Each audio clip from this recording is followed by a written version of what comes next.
Good afternoon. My name is Maribel Villafana, and I am the 911 Communications Director for La Paz County Sheriff's Office in Parker, Arizona. Health wanted. Did you know that 20% of U.S. population lives in a rural community, but there's only 11% of physicians that work those areas? People in rural areas sometimes must travel hours for care, even in emergencies. What can be done to attract the next generation of physicians to work in such areas?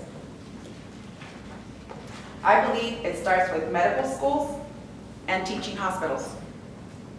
They need to step up to attract and train the future physicians to practice in some of the most remote and desperate regions. Rural rotation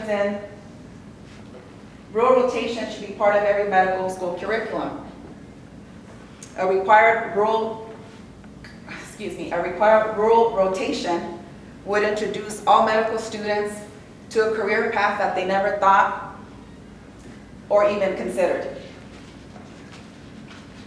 How about expand incentives such as scholarships and loans with service requirements or forgiveness to student debts for healthcare providers who practice in rural and underserved areas? What about hospitals offering sign-up bonuses to new doctors to help alleviate their school student debt? I'm having a hard time with that word, I'm sorry. What about rural areas? Rural areas need to have an influx of state and federal dollars to ensure our hospitals remain in business in order to attract and retain competent doctors in the rural community.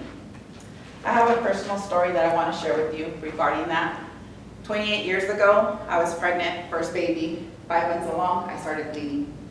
I went to the restroom because I thought I was urinating myself, and when I put my pants down, my underwear was full of blood. I came out and told my mother-in-law I need to go to the hospital. She was, "It's okay, sometimes we bleed." I said, "No, I'm really bleeding." The 15-minute ride it took my husband to take me to that ER, I had bled through the front seat. I walked to the ER and there was a trail of blood. The doctor checked me and said, "I'm sorry, I'm not an OBGYN, so I'm gonna have to refer you to the next hospital over." That's 35 minutes away in the next county over. And by the way, there's no ambulance to take you there because they're out. You have to drive yourself. Long story short, I made it to the hospital. I was diagnosed with placenta previa.